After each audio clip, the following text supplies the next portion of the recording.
20 लाख से अधिक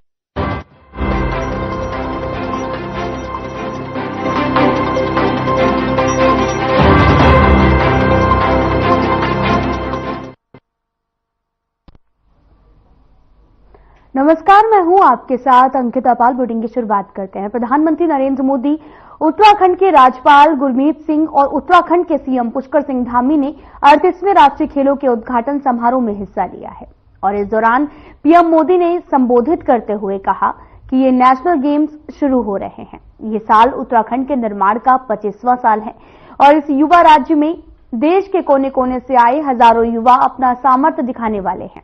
एक भारत श्रेष्ठ भारत की बड़ी सुंदर तस्वीर यहां पर दिख रही है। इस बार के नेशनल गेम्स एक प्रकार से ग्रीन गेम्स हैं।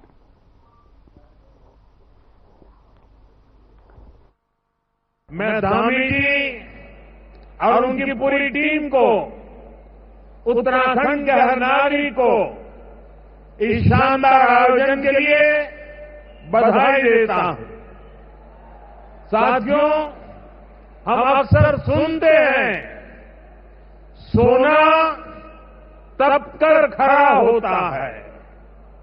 हम खिलाड़ियों के लिए भी ज्यादा से ज्यादा मौके बना रहे हैं ताकि वे अपने सामर्थ्य को और निखार सकें।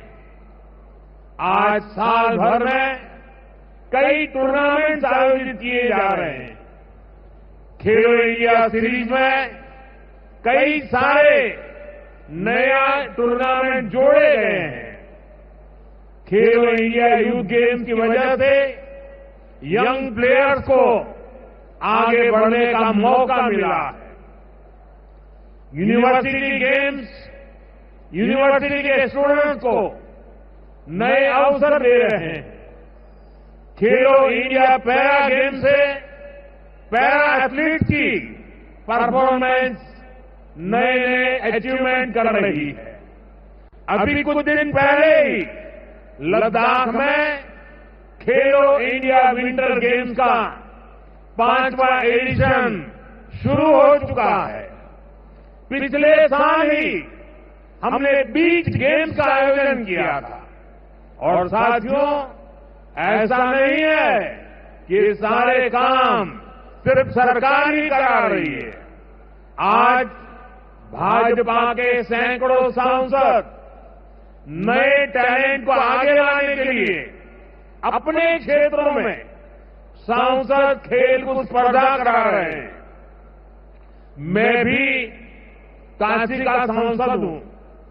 अगर मैं सिर्फ अपने संसदीय क्षेत्र की बात करूं तो सांसद खेल प्रतियोगिता में हर साल काशी संसदीय क्षेत्र में करीब 2.5 लाख युवाओं को खेलने का, खिलने का मौका मिल रहा है। मां गंगा के सुभाषित के साथ आज नेशनल गेम्स शुरू हो रहे हैं। ये वर्ष उत्तराखंड के निर्माण का 25वां वर्ष है। इस युवा राज्य में देश के कोने कोने से आए हजारों युवा अपना सामर्थ्य दिखाने वाले हैं। एक भारत श्रेष्ठ भारत की बड़ी सुंदर तस्वीर यहां दिख रही है। नेशनल गेम्स में इस बार भी कई देसी पारंपरिक खेलों को शामिल किया गया है। इस बार के नेशनल गेम्स एक प्रकार से ग्रीन गेम्स भी है। इसमें एनवायरमेंट फ्रेंडली चीजों का काफी इस्तेमाल हो रहा है। नेशनल गेम्स में मिलने वाले सभी मेडल और ट्रॉफियां भी ई वेस्ट से बनी हैं। मेडल जीतने वाले खिलाड़ियों के नाम पर यहां एक पौधा भी लगाया जाएगा। ये बहुत आगरा में वृद्ध गौ संरक्षण केंद्र बिरूनी ब्लॉक में आपको बताते चले कि वर्चुअल लोकार्पण किया गया है। इस मौके पर केंद्रीय राज्य मंत्री प्रोफेसर एसपी सिंह बघेल, उत्तर प्रदेश के पशुपालन मंत्री धर्मपाल, मुख्य सचिव के रविंद्र नायक और विशेष सचिव देवेंद्र पांडे, विधायक धर्माप सिंह और निदेशक और अपर निदेशक पशुपालन विभाग आगरा सहित अन्य विभागीय अधिकारी उपस्थित रहे हैं। 400 गौवंश क्षमता वाले इस गौ आश्रय स्थल का निर्माण 165.12 लाख रुपए की लागत से हुआ, जिसकी स्वीकृति साल 2023-24 में मिली थी और साथ ही इसका जो निर्माण है वो पैकफेड संस्था द्वारा किया गया। मंत्री ने गौ पूजन पर उपस्थित जनसमूह को पशुपालन से आय दोगुनी करने के लिए प्रेरित भी किया है।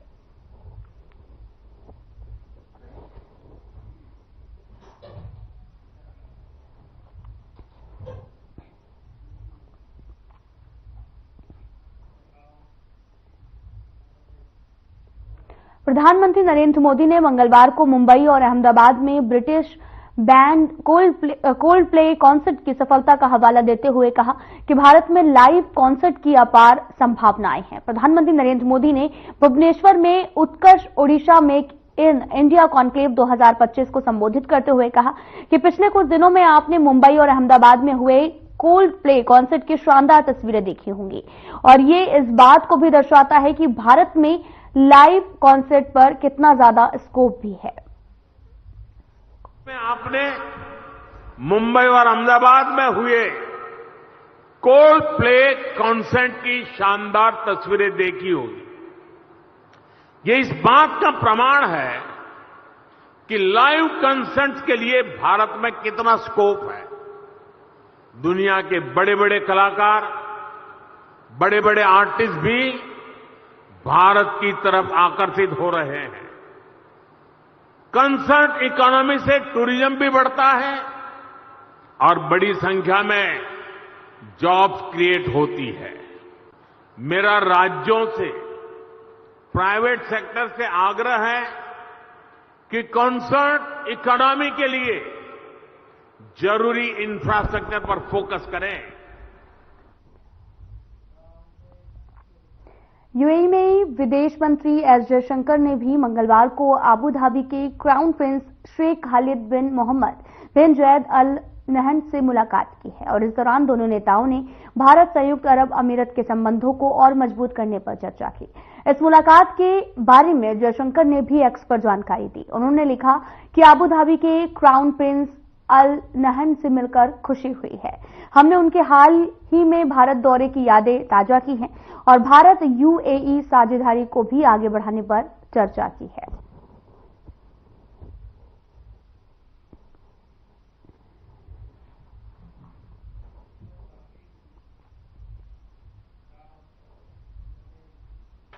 केंद्रीय गृह मंत्री अमित शाह ने बीजेपी सांसद बांसुरी स्वराज के साथ में दिल्ली के कस्तूरबा नगर विधानसभा क्षेत्र में रोड शो किया है।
दिल्ली के राजेंद्र नगर विधानसभा क्षेत्र में मंगोलपुरी निर्वाचन क्षेत्र में बीजेपी ने सार्वजनिक बैठक का आयोजन किया, जिसमें यूपी के सीएम योगी आदित्यनाथ ने शिरकत की है और बैठक को संबोधित भी किया है। साथ ही सीएम योगी ने क्या कुछ कहा, आपको भी सुनाते हैं।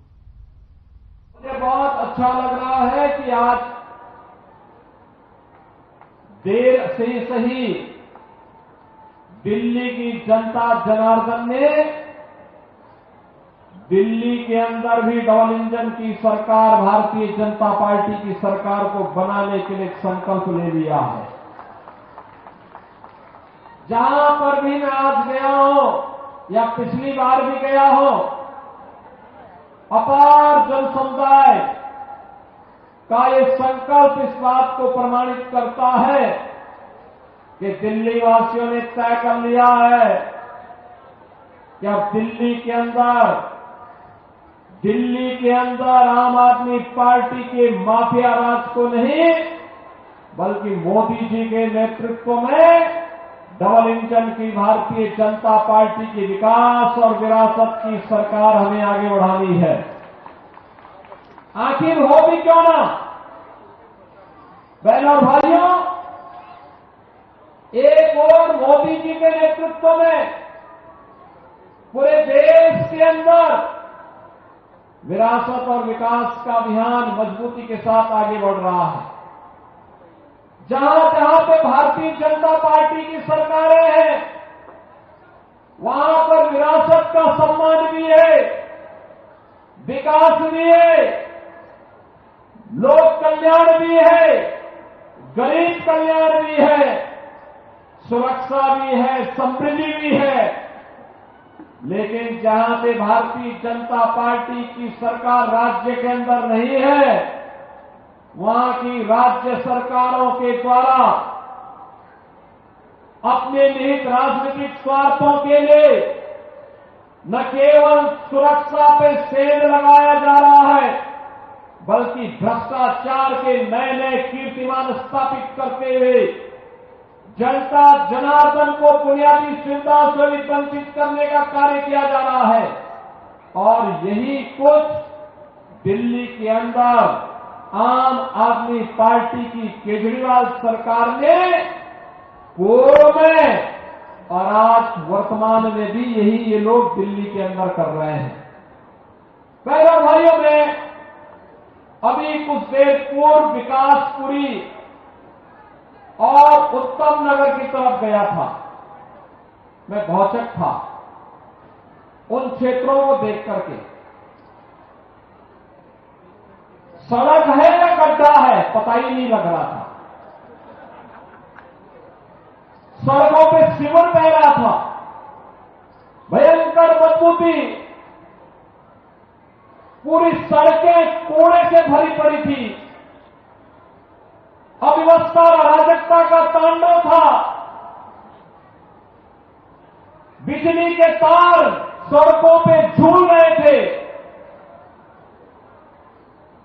कोई सुविधा नहीं।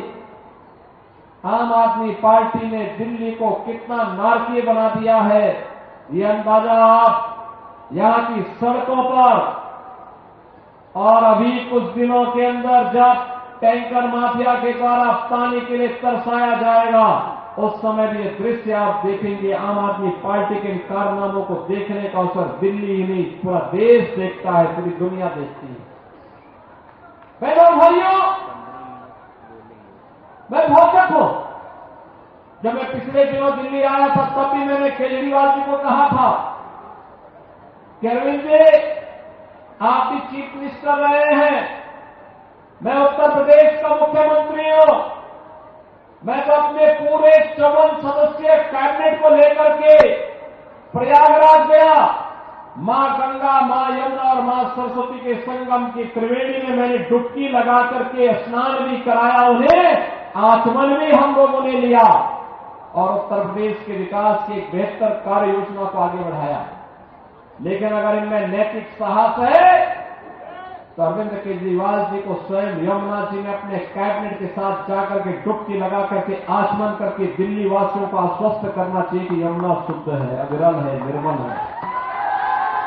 इनमें साहस नहीं है, ये नहीं कर सकते, क्योंकि इन्होंने अविरल और निर्मल गंगा को, हमारी पौराणिक यमुना को याद करिए, जिस यमुना जी के किनारे भगवान कृष्ण ने 5000 वर्ष पहले अपनी पूरी लीलाएं रची हो, दिल्ली के अंदर वही यमुना नाले में बदल गई, गंदगी का एक नाला बन गया है। लोग हंसते हैं आम आदमी पार्टी की सराजकता पर, इस भ्रष्टाचार पर। उत्तर प्रदेश के अंदर गंगा अविरल और निर्मल हो गई।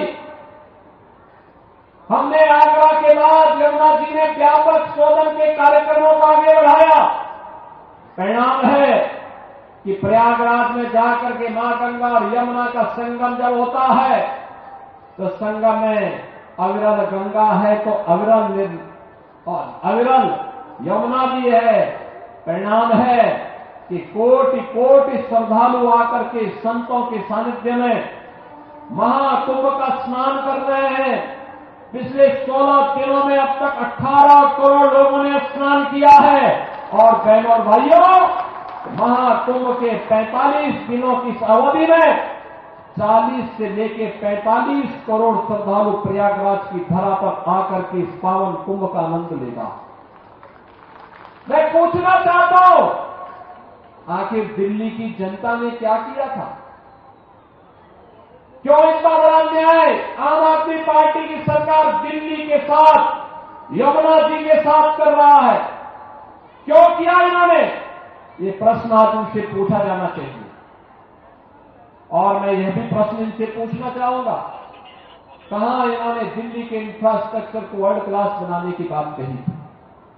जब भी केंद्र की मोदी जी के नेतृत्व की सरकार ने इन्हें कहा कि रैपिड रेल के लिए पैसा देना है, उत्तर प्रदेश अपना शेयर देता है, केंद्र सरकार अपना शेयर देता है, लेकिन दिल्ली की आम आदमी पार्टी की सरकार पहली रैपिड रेल के लिए अपना शेयर देने से इनकार करती।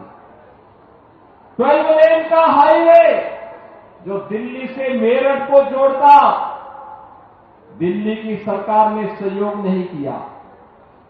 दिल्ली के अंदर मेट्रो का विस्तार हो, केंद्र सरकार अपना पैसा देती है, दिल्ली की आम आदमी पार्टी सरकार अपना शेयर नहीं देती है। उत्तर प्रदेश आज में सबसे अधिक मेट्रो सिटी के रूप में जाना जा रहा है। उत्तर प्रदेश के अंदर हम लोगों ने 3 करोड़ से अधिक लोगों को, परिवारों को हर घर नल के साथ जोड़ने का काम किया है। लेकिन दिल्ली के अंदर टैंकर माफिया को प्रश्रय देकर के इन लोगों ने दिल्ली की जनता को पानी के लिए तरसाया है, एक एक बूंद पानी के लिए तरसाया है। मुझे तो कभी कभी लगता है कि ऐसा तो नहीं कि इनके अंदर औरंगजेब की आत्मा समा गई है कि दिल्ली की जनता को पानी के लिए तरसा रहे हैं।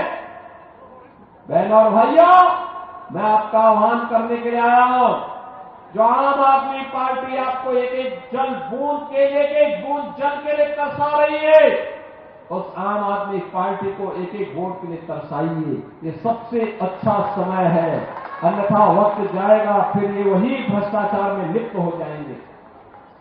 ये दुनिया की पहली राजनीतिक पार्टी है, ये दुनिया की पहली राजनीतिक पार्टी है जिस पार्टी के ऊपर भ्रष्टाचार का आरोप लगा है। इस पार्टी के 1 दर्जन मंत्री और पदाधिकारी जेल के अंदर गए हैं या जेल में जमानत पर छूटे हैं। इन्होंने शराब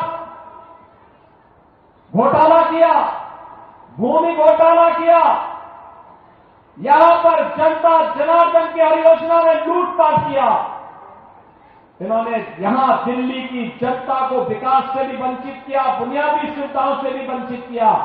यहां तक कि केंद्र सरकार के द्वारा स्ट्रीट वेंडर के लिए बनाई जाने वाली पीएम स्वनिधि योजना का लाभ भी यहां के पटरी व्यवसायियों को नहीं लेने दिया। यहां तक कि जिन गरीबों की झोपड़ियां थी उनके लिए मकान मिलते प्रधानमंत्री आवास योजना में, वो आवास भी नहीं लेने दिए। 50,000 आवास बने, लेकिन उन 50,000 आवास में उन गरीबों को इन्होंने कब्जा नहीं लेने दिया। याद करिए, देश के अंदर आयुष्मान भारत में 5 लाख रुपए की सुविधा हर जरूरतमंद को प्राप्त हो रही है। उत्तर प्रदेश के अंदर 10 करोड़ लोग आयुष्मान भारत की सुविधा का लाभ ले रहे हैं प्रतिवर्ष, लेकिन दिल्ली के अंदर 2.5 से 3 करोड़ की आबादी आयुष्मान भारत से वंचित है, क्योंकि आम आदमी पार्टी की सरकार इसको लागू नहीं करने देना चाहती। मोदी जी ने घोषणा की और लागू किया कि हम लोग 70 वर्ष से ऊपर के हर गरीब को 70 वर्ष से ऊपर के हर गरीब को मोदी जी ने घोषणा की और उसको लागू किया कि हर बुजुर्ग आदमी को, हर वृद्धजन को हम आयुष्मान भारत का 5 लाख रुपए का मुफ्त में उपचार का कार्ड देंगे। दिल्ली के अंदर उन्होंने लागू नहीं होने दिया। बहनों और भाइयों, ये गरीबों के साथ अन्याय करते हैं, समाज के तबके का शोषण करते हैं, दिल्ली की सूरत को बदसूरत करते हैं। मुझे याद है, यही दिल्ली है जिस दिल्ली को कभी मदन लाल खुराना जी जैसे नेताओं का नेतृत्व मिला था, जिस दिल्ली को विजय कुमार मल्होत्रा जी जैसे नेताओं का नेतृत्व मिला था, जिस दिल्ली में सुषमा स्वराज जी जैसी नेत्री का नेतृत्व प्राप्त हुआ था, जिस दिल्ली में साहब सिंह वर्मा जैसे यशस्वी नेता का नेतृत्व प्राप्त हुआ था, उस दिल्ली को इस आम आदमी पार्टी ने कहां पहुंचा दिया है।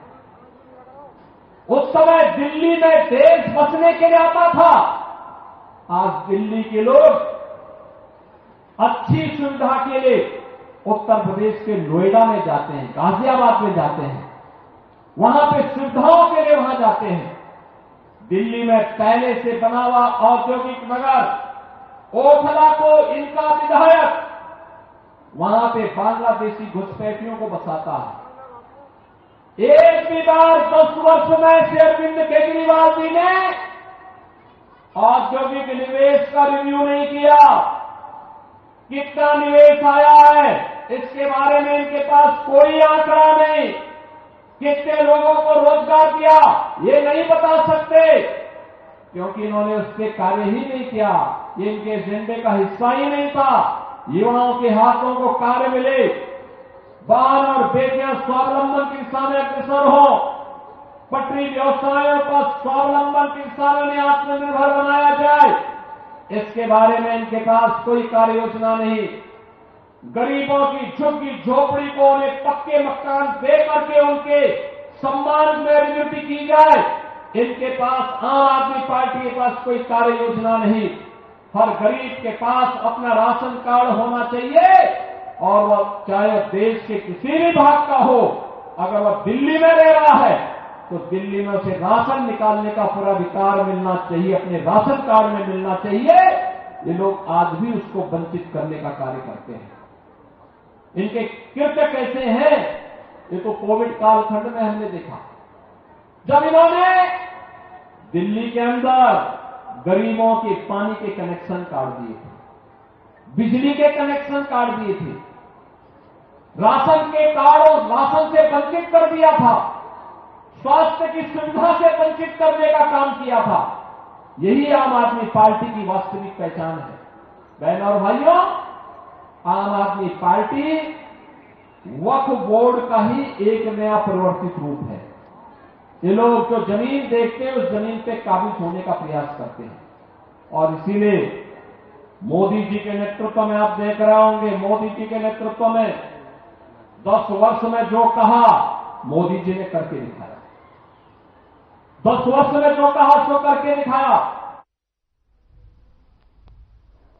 बुलेटिन में मेरे साथ इतना ही, पर अब वक्त हो चला है डॉक्टर राकेश गुप्ता के साथ हमारे खास कार्यक्रम प्लस माइनस का। दोस्तों आज